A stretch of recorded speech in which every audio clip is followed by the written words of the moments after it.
warahmatullahi wabarakatuh. Halo teman-teman semuanya, kembali lagi bersama saya Windy Hoirunisa dalam video pembelajaran desain grafis.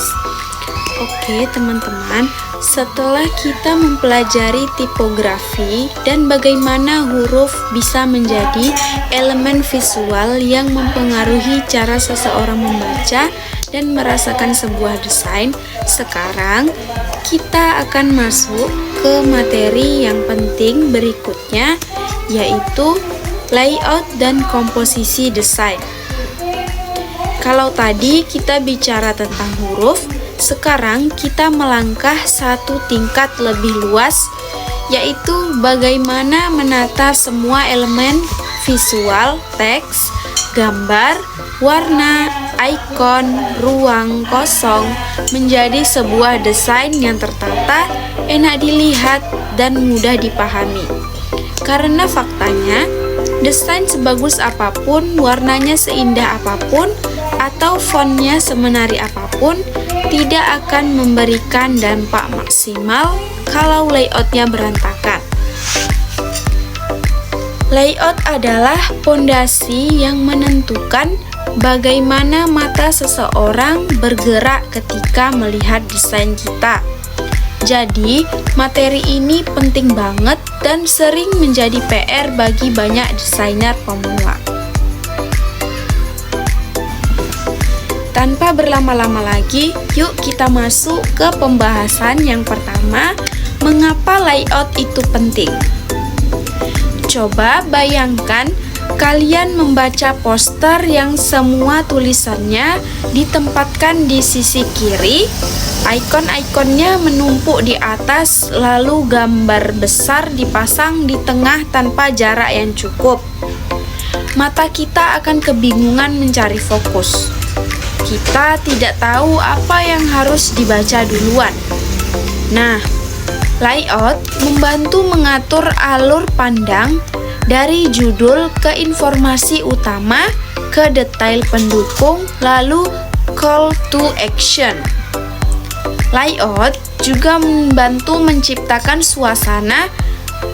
Layout yang rapi memberi kesan profesional, layout yang padat bisa memberi kesan energik, dan layout yang simetris memberi kesan formal. Semua itu dibuat dengan komposisi yang tepat. Yang pertama ada grid system atau kerangka penting dalam desain. Dalam dunia desain modern, hampir semua karya desain profesional selalu menggunakan grid. Grid ini adalah garis-garis bantu yang tidak terlihat yang membantu kita menyusun elemen agar rapi dan konsisten. Di aplikasi desain seperti Canva, Photoshop, Figma, Illustrator, semuanya mempunyai grid bawaan yang sebaiknya digunakan. Kenapa grid penting? Karena mata manusia suka keteraturan. Ketika teks sejajar, gambar simetris, dan jarak antar elemen konsisten, desain akan terlihat lebih nyaman. Bahkan website, aplikasi, poster brand besar, semuanya menggunakan grid agar tampilannya menjadi harmonis. Yang kedua ada white space atau ruang kosong yang bukan kosong. Banyak pemula menganggap ruang kosong adalah kesalahan, padahal justru sebaliknya. White space atau ruang kosong adalah satu elemen paling penting dalam desain. White space membuat desain terasa lega, elegan, rapi, dan mudah dibaca. Desain profesional selalu memiliki ruang kosong yang cukup sehingga elemen visual terlihat bernafas dan tidak bertabrakan. Ingat, desain yang baik bukan tentang memenuhi ruang, tapi mengatur ruang. Lanjut, yang ketiga ada rule of thirds, aturan sepertiga. Rule of thirds adalah teknik komposisi klasik yang dipakai di fotografi, film, seni, dan desain grafis. Caranya, bayangkan kanvas desain dibagi menjadi 9 kotak, 3 kolom dikali 3 baris. Titik-titik pertemuan garis itu adalah tempat terbaik untuk meletakkan elemen penting. Kenapa? Karena mata manusia secara alami tertarik pada titik-titik tersebut. Logo, judul poster, atau objek utama sering ditempatkan pada area ini agar desain lebih seimbang. Yang keempat, yaitu visual hierarchy, mengatur urutan bacaan. Dalam komposisi, kita harus mengatur urutan yang jelas tentang apa yang dibaca duluan, kedua, ketiga, dan seterusnya. Caranya bisa lewat ukuran warna, posisi, jarak, kontras. Judul harus paling menonjol, subjudul lebih kecil, dan isi teks lebih kecil lagi.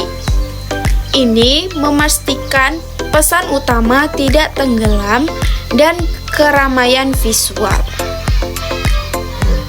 Lanjut, yang kelima ada alignment atau kekuatan kerapihan. Alignment adalah keselarasan posisi elemen. Apakah teks rata kiri, rata tengah, atau rata kanan? Apakah ikon sejajar dengan gambar? Apakah jarak antar elemen stabil? Alignment memberi desain kesan rapi dan profesional. Desain tanpa alignment terlihat seperti dibuat terburu-buru. Yang keenam ada balance atau keseimbangan visual.